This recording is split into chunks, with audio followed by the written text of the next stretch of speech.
sobre o Jones Manuel Fernando Holliday. Vocês conhecem o Jones Manuel, né? Que ele ultimamente agora houve uma grande polêmica que as redes sociais dele da Meta, né, do Facebook, Instagram, que ele tinha 1 milhão lá, foram retiradas dele, né? Eles tiraram as redes sociais dele. Eu queria ver com vocês aqui um pouco no vídeo aqui, agora a live dele com o Holliday, que era do MBL, mas ele é um político, falando com ele. Eu queria só ver, porque eu não sei nada que está acontecendo lá nessa live. Queria ver com vocês aqui. Deixa eu só colocar aqui. Deixa eu botar. Tá ao vivo, tá, gente? Então eu não sei de que jeito que tá o negócio, se eles estão falando besteira ou não, mas eu quero ver com vocês o que eles estão falando, que justamente é uma esquerda que tá falando com eles, né, um comunista falando com um cara do MBL, né, quero ver quem é que tá ganhando aqui, vamos ver. Gente, e uma outra coisa, né, porra, mandar o Ed de esse é do História Cabeluda, mas eu vou ver se tem dos Três Irmãos. Ainda fica. Acho que tem dos Três Irmãos, só um segundo, pessoal, deixa eu colocar aqui, porque é tudo ao vivo, vocês sabem, né? O Fernando Holliday. Está me ouvindo e você realmente acha que as ações do MBL contra o Bolsonaro são legítimas e não são por conta de interesses escusos, aceite debater comigo. Mais uma vez. O desafio foi feito nessa casa que deverá ser cumprido, caso seja aceito aí. Jones Manuel, 5 minutos, conclusões finais. Vamos lá, gente. Veja, mais uma vez, a gente tem um exemplo como as figuras da direita e da extrema-direita no Brasil são desqualificadas, não tem compromisso com a classe trabalhadora, não tem compromisso com a soberania nacional brasileira, não tem ideia, não tem projeto, não tem estudo, não tem compreensão da realidade brasileira. Veja, o Holliday passou o debate todo aqui dizendo absurdos. Holliday, nióbio não é terra rara. Eu pedi para você falar das terras raras, você falou do nióbio e do grafeno. Mas nióbio eu ver um pouco não é. Mas o que eles falaram? Porque eu quero ver tudo que foi falado. Fico aprendendo cotas. Então essa história de que tô querendo dividir o Brasil, isso e aquilo é mentira, porque as cotas vão ser revogadas. Bom, pois bem, nós temos 193 países reconhecidos pela ONU. A experiência com cotas raciais, ela começa meados de 1950. Eu acho que a experiência mais antiga deve ser a da Índia, que tem ali algumas ações afirmativas, principalmente para os chamados intocáveis naquele regime de castas. Destes 193 países, Jones, de todos aí que possam ter implementado um sistema de cotas raciais, de ação afirmativa, para compensar essas desigualdades, me cita aí pode ser um só. Um país que tenha aplicado o sistema de cotas, tenha sido bem-sucedido e, portanto, a revogou. E aí, depois que você citar esse país, me explica como que a história e a experiência dele se relaciona com o Brasil, né? Afinal de contas, é importante a gente fazer esta relação das experiências internacionais com aquilo que nós estamos aplicando no nosso país. 5 minutos. 5 minutos, sua né? resposta. Perfeito. Gente, vamos lá. Eu quero, por favor, que de hoje até final do ano, toda vez que o Holliday postar alguma coisa nas redes sociais, todo mundo vai lá e pergunta, e o Pix? Vocês viram que ele não respondeu.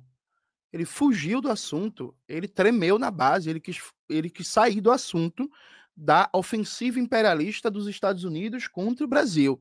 Eu quero que você, trabalhadora, a gente tem quantas pessoas ao vivo? 60 mil pessoas. Pronto. Ao vivo. Eu quero que as 60 mil pessoas que estão ouvindo a gente agora e que vão ver esse debate depois, prestem atenção.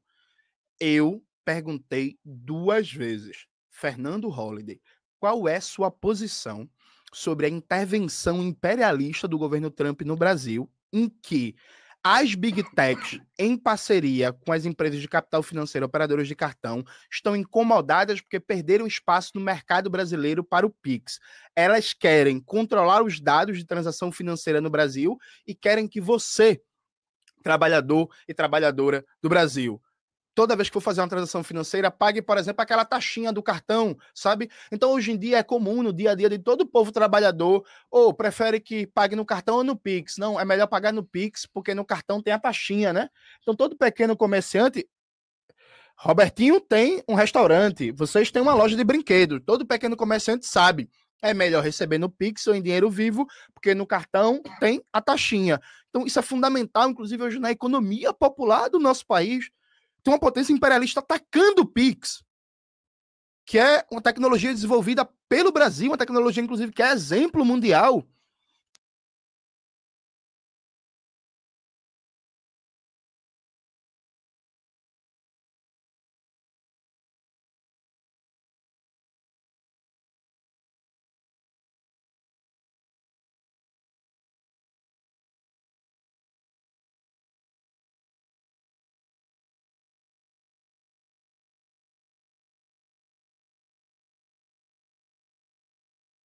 Que pode ser um instrumento para cooperação com outros países, compartilhamento de tecnologia, buscando parcerias comerciais que sejam vantajosas para o Brasil.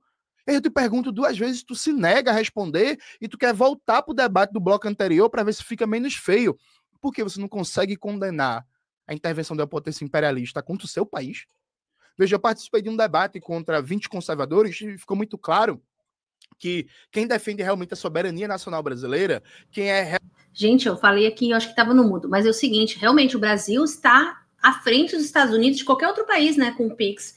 E o Pix é uma situação, assim, muito inovadora, né, no setor, que realmente facilita muito a vida do brasileiro, e realmente esse pessoal da extrema-direita, assim, tá babando o ovo do Trump quando ele fica bravo com essa situação, porque nós estamos inovando de um setor onde não temos a dependência dos setores americanos financeiros, e eles ficam bravos.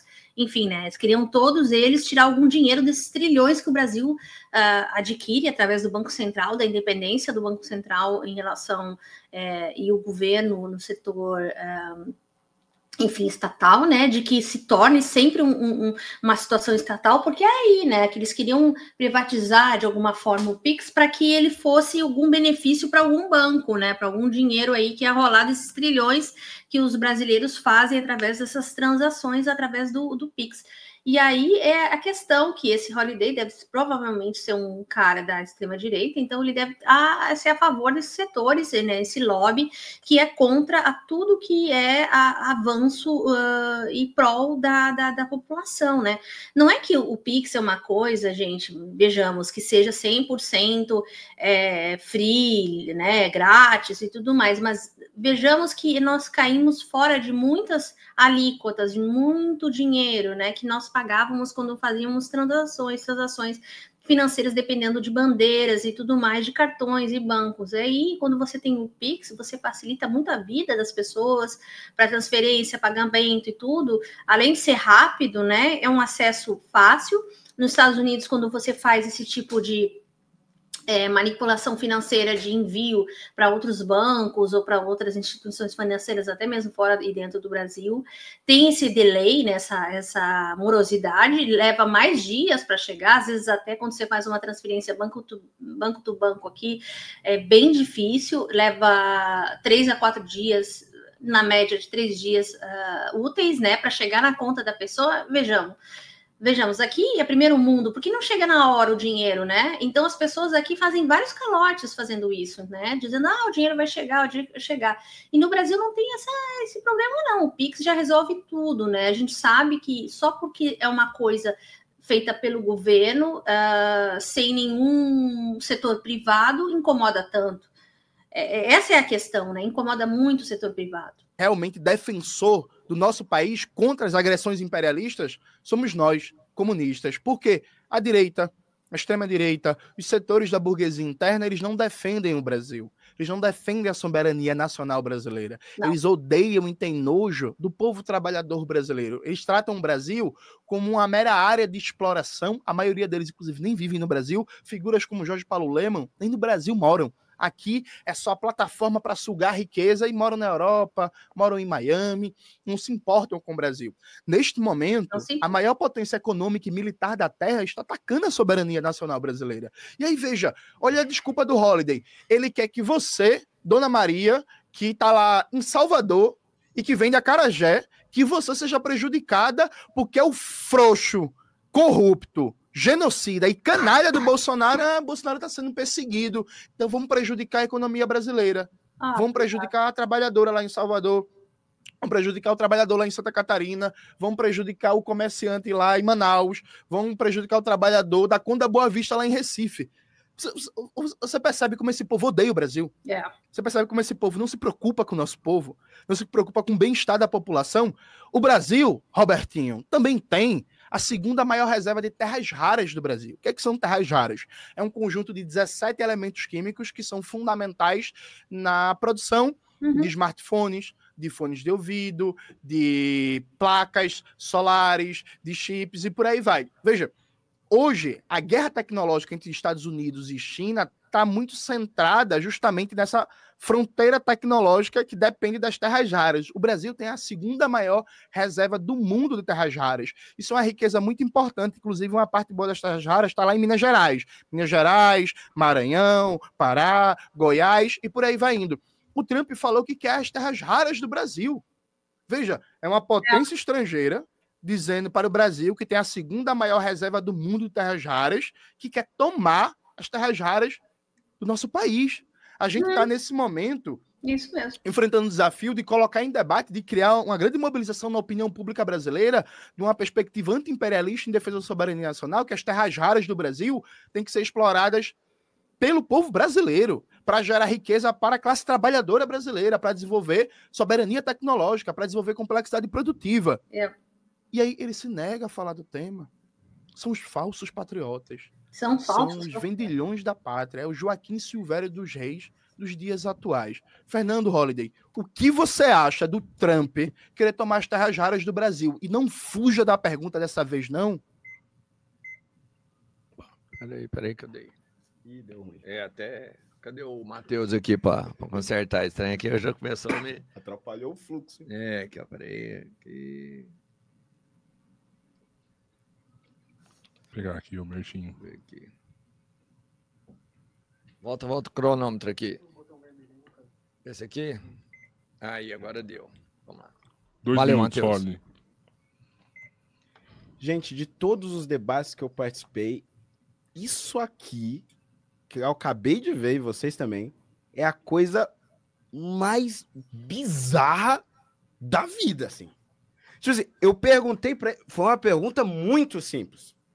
Em um trecho do debate sobre racismo, eu perguntei para ele, dos 193 países reconhecidos pela ONU, quantos aplicaram as cotas raciais e deu certo e acabou, conseguimos a igualdade? Ele teve 5 minutos para responder. Falou do PIX, falou do Trump, falou dos trabalhadores, mas passou longe de responder. Mas assim, é bizarro. Eu já vi, a pessoa entra no tema e foge, porque não tem uma resposta, mas fica dentro do tema que está sendo discutido. Isso aqui foi bizarro. Eu me senti atendendo um paciente da ala psiquiátrica. Nunca vi um negócio desse. E sabe por que ele não respondeu? Porque não existe. Dos 193 países que aplicaram cotas raciais, nenhum conseguiu revogar. Porque simplesmente ela não atinge o seu sucesso final.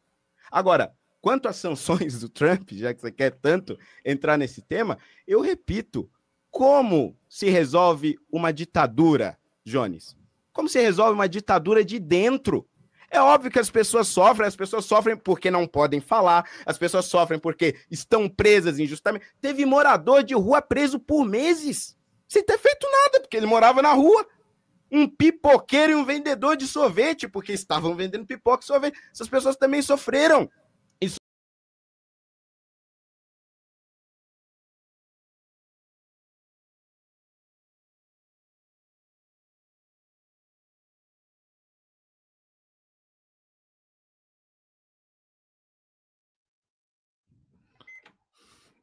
Três minutos, Jones. Qual a pergunta, Jones? Vamos lá, gente. Preste atenção. Na réplica, eu vou dar os dados sobre o resultado da política de cotas no Brasil, mas eu não vou deixar ele fugir do tema, viu? É uma questão, para mim, central, porque o tema do debate é Brasil e movimento negro. A gente teve um primeiro bloco sobre questão racial e a gente vai, no segundo bloco, agora falar sobre o Brasil. Veja, o Fernando, ele não respondeu sobre as terras raras, ele não respondeu sobre o PIX, e ele continua sustentando a ideia de que na ditadura as pessoas sofrem. Então, veja, na lógica deles, presta atenção, você trabalhador, trabalhadora, na lógica deles, eles querem que a população sofra para garantir o ganho de empresas dos Estados Unidos. Eu vou repetir pela terceira vez. As Big Techs, como o Google e o WhatsApp, estão incomodadas porque os pagamentos online não estão sendo feitos pelo WhatsApp Pay e pelo Google Play, mas sim pelo Pix. É uma questão não só de controle dessas transações, como de controle também de dados. E a Visa, a Mastercard e por aí vai, também perderam espaço hoje por causa do Pix, já que o Pix não tem taxa e no cartão de crédito tem taxa. Isso é um interesse direto das Big Techs. Isso é um interesse direto da Visa, da Mastercard. Eu vou perguntar pela terceira vez.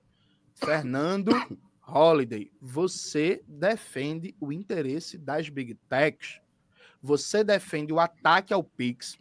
Você defende que o Pix seja sabotado para garantir o interesse de empresas dos Estados Unidos que estão articuladas com o governo Trump, com o imperialismo estadunidense? Vou perguntar pela segunda vez. Fernando Holliday, você defende a postura do governo Trump? E aí, veja, ou é burrice ou é safadeza. Ou é burrice ou safadeza. O Brasil vive uma ditadura. Que ditadura? O governo Trump está querendo tomar as terras-raras do Brasil. Qual é a relação disso com o STF, Alexandre de Moraes? Tomar as terras-raras do Brasil. O governo Trump ataca o Pix. Qual é a relação disso com o STF, Alexandre de Moraes? Com Bolsonaro? O governo Trump mente dizendo que tem déficit comercial com o Brasil e ameaça um tarifaço de 50%, que inclusive, se fosse aplicado como na medida inicial, ia afetar diretamente mais de 150 mil empregos no Brasil. É isso mesmo? É tomar as terras raras do Brasil para defender os direitos humanos, né?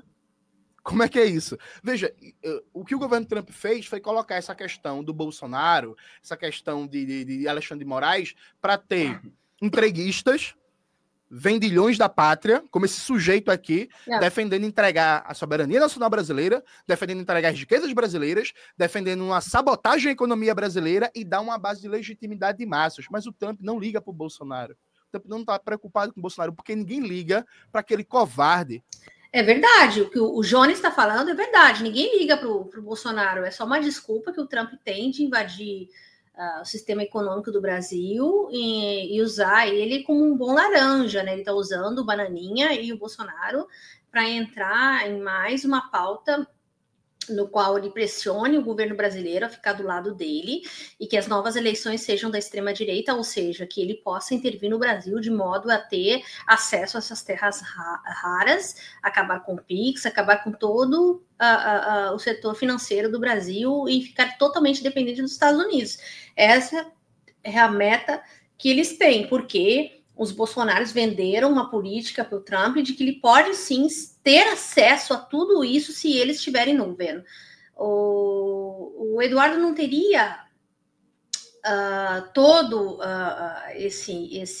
essas demandas, lei Magnitsky contra Moraes e tudo mais, se não houvesse, sim, uma intervenção brasileira, no caso americana, no Brasil, e tivesse acesso a todos esses setores onde nós temos nossas riquezas. Isso é muito claro e evidente, E assim, eu estou gostando da fala desse pessoal aí contra o Jones, porque o Jones, ele não precisa ficar respondendo coisas evasivas ou coisas fracas que o outro faz, sabe? Eu acho que é muito melhor ele explanar as coisas que estão acontecendo e de encontro esse Holliday, mostrando na cara dele as coisas que ele defende, tá? As coisas que ele não quer conversar, porque ele quer passar uma passada de pano sobre raça, sobre tudo, porque os dois são negros, mas assim, não adianta só passar nessa circunstância e fugir do assunto principal, que é as taxações de Trump, a situação do governo brasileiro com o governo americano, nossas relações internacionais, nossos ganhos, né, nossas perdas econômicas ou não. É muito importante a gente ter, sim, esse envolvimento e saber com inteligência de que os Estados Unidos está, sim, querendo entrar no Brasil através dos Bolsonaros ou de alguém que for da mesma linha, não é exclusivo dos Bolsonaros, né, da extrema-direita, para que eles possam, sim, ter acesso a tudo isso e possam mais livremente articular dentro do Brasil, porque eles estão vendo que nosso sistema jurídico é muito forte e bastante pesado contra eles. Eles estão vendo isso, então eles estão vendo que não é muito fácil dobrar o Brasil, né? Então, só com uma política e com um novo governante no Brasil, né? Porque se eles dobrassem o Lula, talvez eles não teriam tanta articulação contra o STF, contra o Lula, o governo, etc. Né? Tanta taxação. Talvez, eu digo só talvez, porque a Índia também tem uma taxação de 50%. Então, eu não sei. Eles são da extrema-direita com Modi, então a gente não sabe. Agora, o que eu sei disso tudo é que o que está acontecendo no Brasil hoje, de taxações severas, de tudo isso, de imposição de uma extrema-direita forte no Brasil, é de que o Lula perca as eleições para que o Trump possa manipular livremente dentro do Brasil. É isso que eu vejo, tá? E esse Holliday aí, em vez de falar o que ele acha, né? Se é um inimigo declarado, falar as verdades que ele pensa, não, ele vai atacar da forma mais baixa, dizer que ele não respondeu, que ele ficou falando de Trump, sendo que isso são assuntos muito relevantes agora para nós, né? São assuntos de extrema relevância para nós brasileiros sobre o que está acontecendo entre o governo Trump e o Brasil e de que eles são, sim, a direita ou a extrema-direita, como a gente sabe, que é contra a nossa soberania. Só isso, tá? O MBL é contra a nossa soberania, eles são sempre iguais ao Bolsonaro, eles só mudaram a direção agora porque a política mudou e o Bolsonaro, de alguma forma, enfraqueceu o lado deles, eles estão tentando ficar meio que independentes do Bolsonaro, mas, enfim, eles têm o mesmo pensamento e aí o que eu preciso ouvir é o nosso querido Jones Manuel, que ele é um comunista, mas que tem muita visão, sim, mesmo se você não é comunista, socialista, etc., ele tem uma visão muito boa, igualitária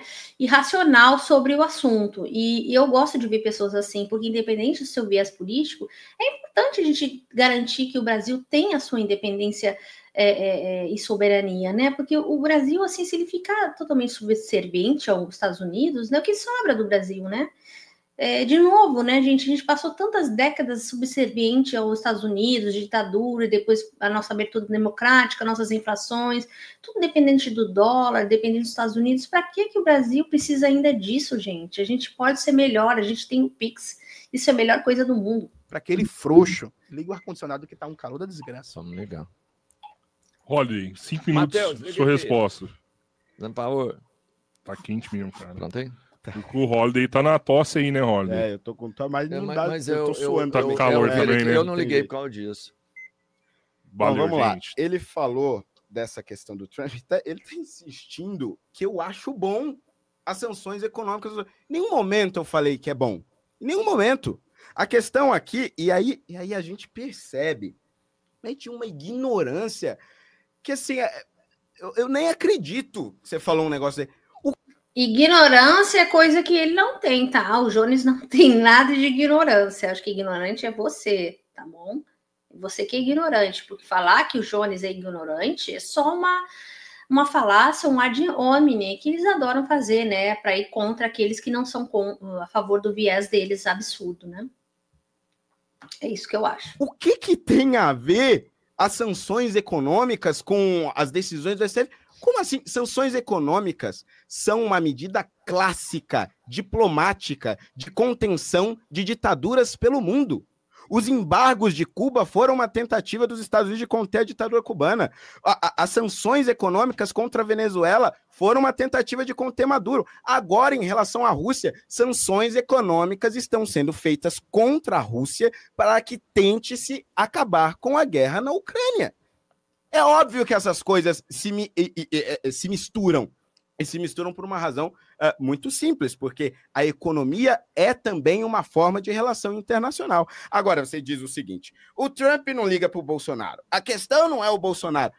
Por que o Trump prejudicaria o próprio país se ele não acha que isso trouxesse algum resultado efetivo para restabelecer a democracia de um aliado? Gente... Ele fala sobre que o cara fala falácia, fala mentira. Mas ele não tem vergonha não na cara de dizer que nós vivemos ditadura? Nós vivemos uma liberdade de expressão total. Nós vivemos no Brasil, tá? No Brasil, uma democracia. O que a gente não vive aqui nos Estados Unidos é uma democracia plena, porque a gente sabe que se você fazer um comentário sobre Donald Trump e cair nas mãos dele, você pode ser deportado. Gente... que esse cara tá falando? Os Estados Unidos precisam do café, senão os prejudicados serão os americanos, eleitores dele. Os Estados Unidos precisam do suco de laranja, precisam de uma manga, querem comprar essas frutas baratas nos seus mercados. É óbvio que ele não ia prejudicar os seus americanos se não achasse que um aliado importante está com a sua democracia em risco.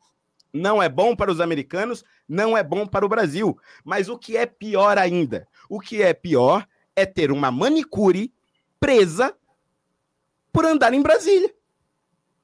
O que é pior é ter uma mulher condenada a 17 anos de cadeia por escrever em uma estátua com batom "perdeu o mané". Essa é a questão, gente. Essa manicure que ele está falando, né? A do batom, a Débora do batom, que todo mundo fala. Essa mulher escreveu na estátua, mas ela já estava mancomunada em grupos bolsonaristas planejando, sim, uma invasão lá. Tá? Na Praça dos Três Poderes. Então, não é uma simples manicure. Ela não ficou lá com os filhos dela. Ela resolveu ir lá participar de um golpe de Estado, ou de uma tentativa de golpe de Estado, que é pior, que é a mesma coisa que um golpe de Estado, porque nós não condenamos o golpe em si, porque os golpistas não iam deixar a gente impor nossas leis, né, neles. Eles preferem a lei deles. Então, se você é condenado por tentativa, entendeu? Tem que aceitar, porque você foi lá e tentou, enfim, não só depredar o lugar escrevendo na estátua, mas também tentou uma tentativa, sim, de golpe. Você não estava preocupado com seus filhos, cara. Sabe? Ela já estava mancomunada nos grupos, ela já estava fomentando, quer dizer, não é uma simples pessoa que chegou lá, olhou lá a estátua, escreveu e saiu. Não é isso que eles querem falar. Essa oh, Deus, essa coisa relativa, essa relativização, sei lá qual o nome que se diz. Assim, é triste, sabe, de ver essa diminuição dessas pessoas, sabe? Dizer que elas fizeram só uma manifestação pacífica e tudo mais. Não foi, gente. Foi sim um golpe de Estado, uma tentativa de golpe de Estado. E ela já estava mancomunada, escrevendo lá nos fóruns e, enfim, participou de grupos e entrou num ônibus, não sei se foi pago ou não, qual foram os pormenores, mas que eu sei foi, em geral foi. E ela chegou lá, enfim, entrou na Praça dos Três Poderes e atacou a estátua e proferiu as palavras "perdeu o mané". E não interessa. O caso dela, ela está presa porque ela não estava lá com os filhos dela. Ela foi para o meio de uma praça se manifestar para um golpe de Estado. Simples assim. Vai ter uma condenação. Isso está lá na nossa lei, está lá assinado pelo próprio Bolsonaro, sancionado pelo próprio Bolsonaro, a Damares Alves e pelo ministro da época, o Torres, e pela Damares. Está lá assinado por eles. Que esse tipo de tentativa vai em cana. O próprio Bolsonaro assinou. O que você quer? Hein, Holliday? O que você quer? Falar o quê? Entende, gente? Isso não tem sentido nenhum. Aliás, isso tem sentido só para a narrativa deles falsa que sempre houve, né? De minimizar a situação, dizer que a mulher é uma pobre coitada, mas a pobre coitada estava em grupos de extrema-direita tentando um golpe de Estado. Não importa se ela foi lá de se manifestar ou foi fazer, ela foi lá para fazer isso. Isso aí essa tentativa, só essa tentativa já é admissível para uma prisão, não tem outro porquê. Em tudo pode numa democracia, mas querer um golpe de Estado ou ir lá proferir palavras de ordem para ir para um golpe de Estado na Praça dos Três Poderes hoje mesmo, se você for lá e falar, e você vai ser preso da mesma maneira. Não tem. Não precisa estar com muitas pessoas, é só você chegar sozinho. Entende? Isso é uma falácia que eles continuam falando nos grupos bolsonaristas, continuam falando na mídia, esse Sóstenes Cavalcante continua falando, essas pessoas todas continuam falando, pedindo anistia, não sei o que lá, mas assim, eles não pensam antes de doutrinar essas pessoas de que se elas fizerem esse tipo de manifestação, elas podem ser presas? Uma lei sancionada pelo presidente Bolsonaro? Sabe? É um pouco assim, sabe, deprimente, eu acho assim, mais que deprimente, eu acho bastante complicado. E assim,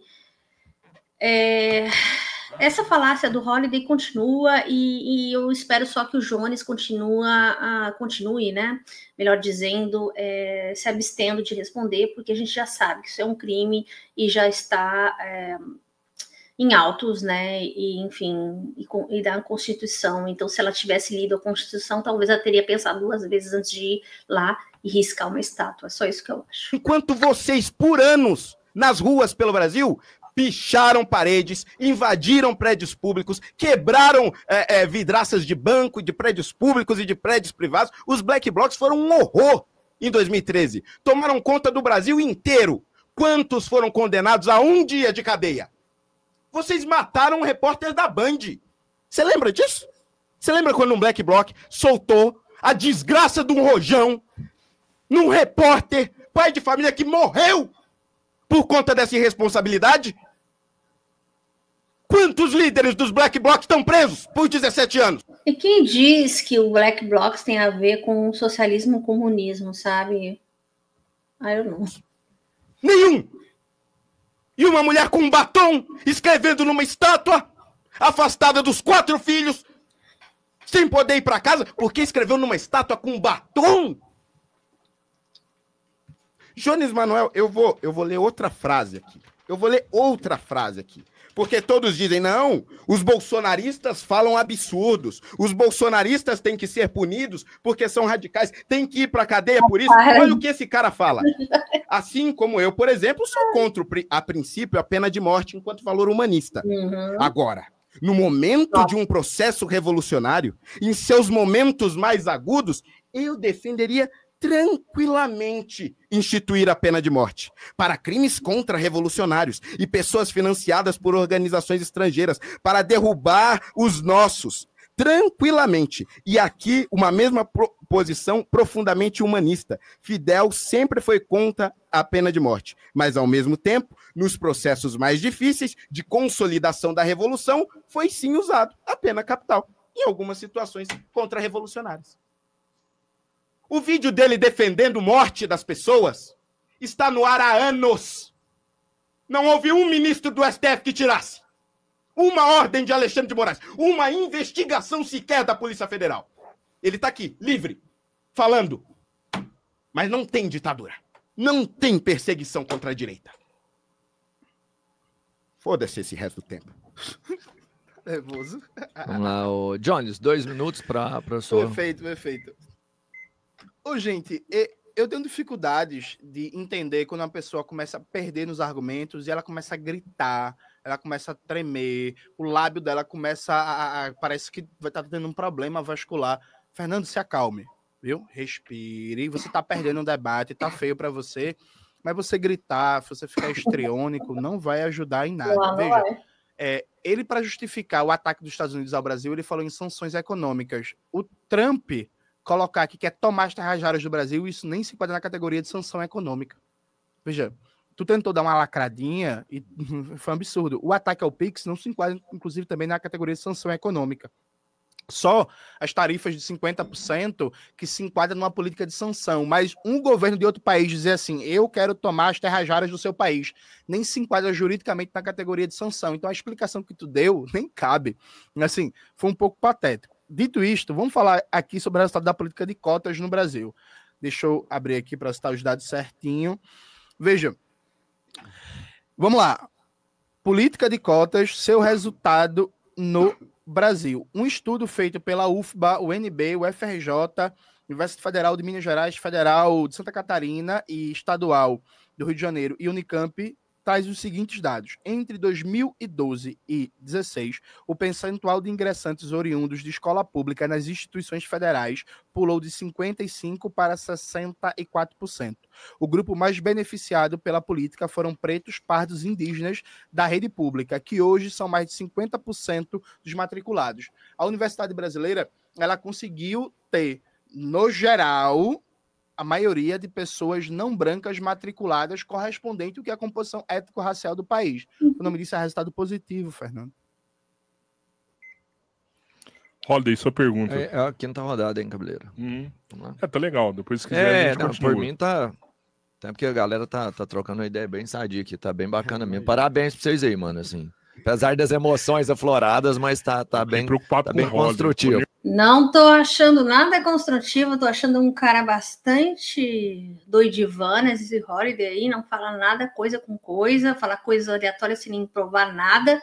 Gente, a gente não pode ficar falando coisas assim sobre arruaças dos black blocs e não sei o que, sem nenhuma prova, dizendo que ele fez isso, que acusações tão assim, que, graças a Deus o Jones conseguiu manobrar muito bem. Nervoso. Tá bem construtivo.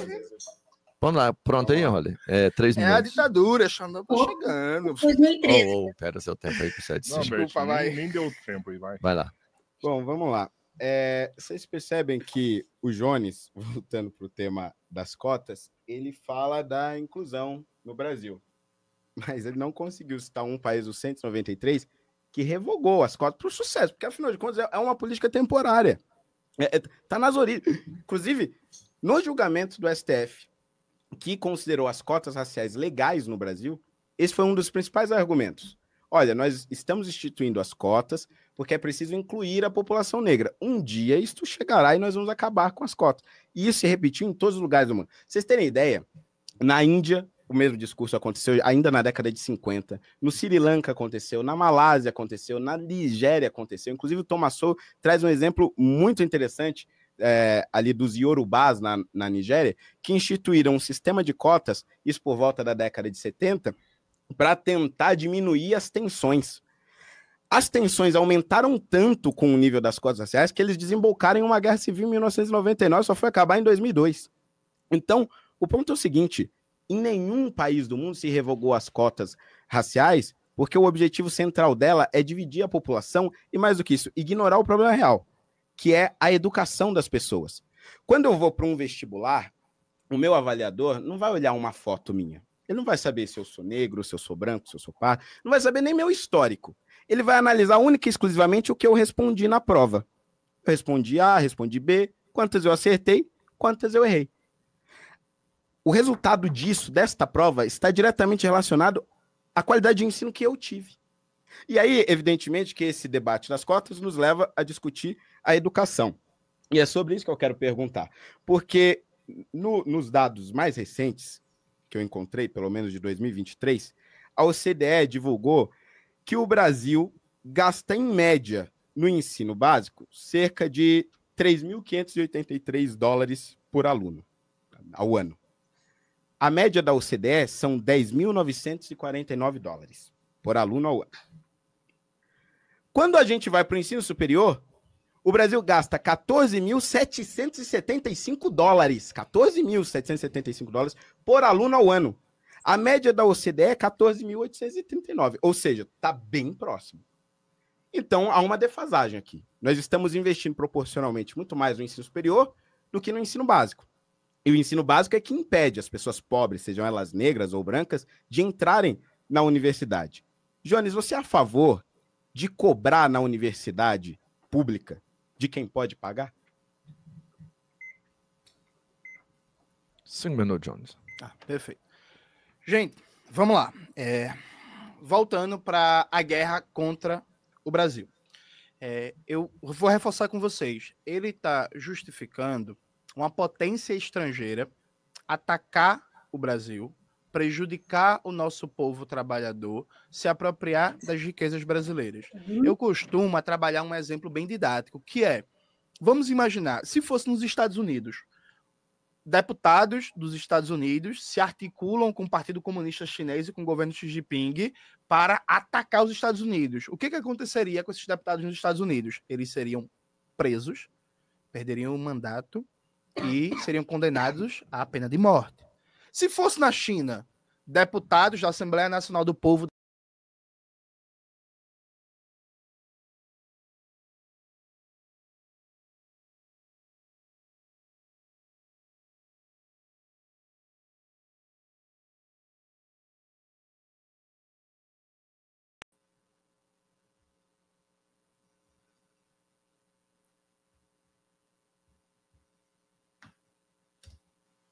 atacar o Estado chinês e fazer uma mudança de regime. O que aconteceria com eles? Eles seriam presos, perderiam o mandato e seriam fuzilados. esse bando de canalha que está no Congresso Nacional defendendo a aplicação da Lei Magnitsky no Brasil, defendendo a entrega das terras raras brasileiras, defendendo o ataque ao PIX, defendendo que uma potência estrangeira interfira nos assuntos brasileiros para beneficiar os monopólios imperialistas dos Estados Unidos, eles deveriam ser todos caçados imediatamente e todos presos. Todos os deputados que defendem com a potência estrangeira ataque seu país deveriam ser caçados e presos. A própria Constituição brasileira, inclusive, ela diz no artigo 5º que não existe pena de morte no Brasil, salvo em situação de guerra. O próprio constitucionalismo moderno, desde da República de Weimar em diante, entende que, em momentos que uma potência estrangeira ataca o país, você estabelece marcos jurídicos diferentes para defender a nação. A gente está, nesse momento, sobre o ataque de uma potência estrangeira.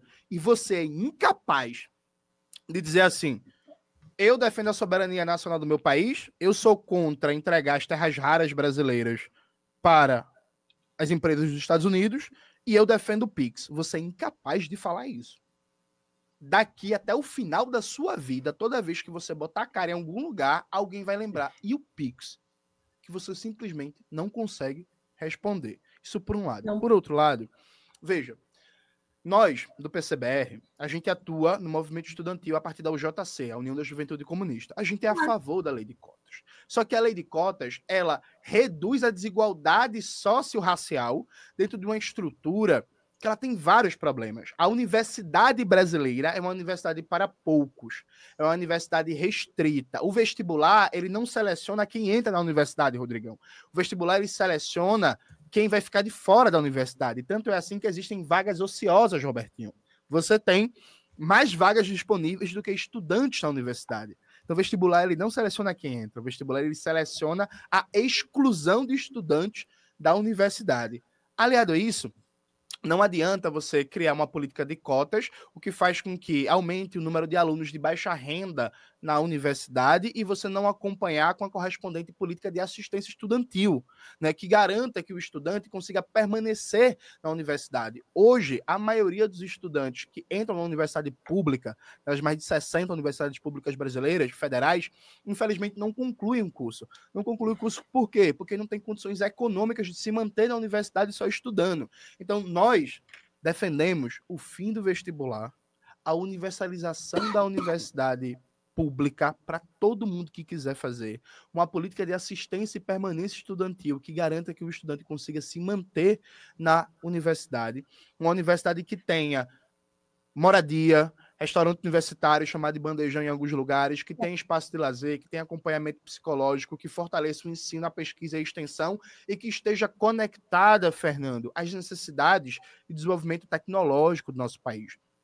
Uma universidade, como diria o grande Darcy Ribeiro, que seja uma universidade necessária, que enfrente a dependência ao subdesenvolvimento e garanta que o Brasil É o seguinte, a pergunta é do Noites Serenas, obrigado, Noites Serenas, histórias e músicas, boa noite. Tem vídeo sendo divulgado aqui no Brasil, mostrando mercados com prateleiras vazias em alguns estados, isso é verdade? Sim, seria pelas tarifas. Eu não vi nada disso aqui nos Estados Unidos, sinceramente, mas que eu vejo são notícias muito antigas, assim, quando tem a época do coronavírus que tinha as prateleiras realmente vazias, mas eu acredito que isso vai impactar, sim, em alguns setores, mas não acho que vai haver prateleiras vazias, a não ser se houver alguma situação mais alarmante, né, de uma catástrofe, de uma coisa natural, ou de uma situação assim. As prateleiras vazias por causa das ações econômicas do Trump, por enquanto ainda a gente não consegue ver aqui nos Estados Unidos. Se estão falando isso, pode ter certeza que não é bem isso aí que estão falando, tá? Não é realidade, tá? Não aqui, pelo menos onde eu moro, em Nova York não tem, não sei se em outros estados tem, eu não ouvi falar, mas que isso pode ocorrer, sim, pode ocorrer, mas já ocorreu em épocas de pandemia, tá bom, Noites?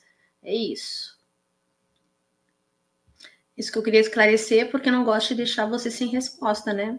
Fale de cabeça erguida com qualquer outro país do mundo e que não esteja em condições de fragilidade econômica para receber ordem de potência estrangeira imperialista. A gente defende uma universidade que, por exemplo, não dependa das big techs para operar no seu funcionamento diário, que tem a sua própria infraestrutura digital.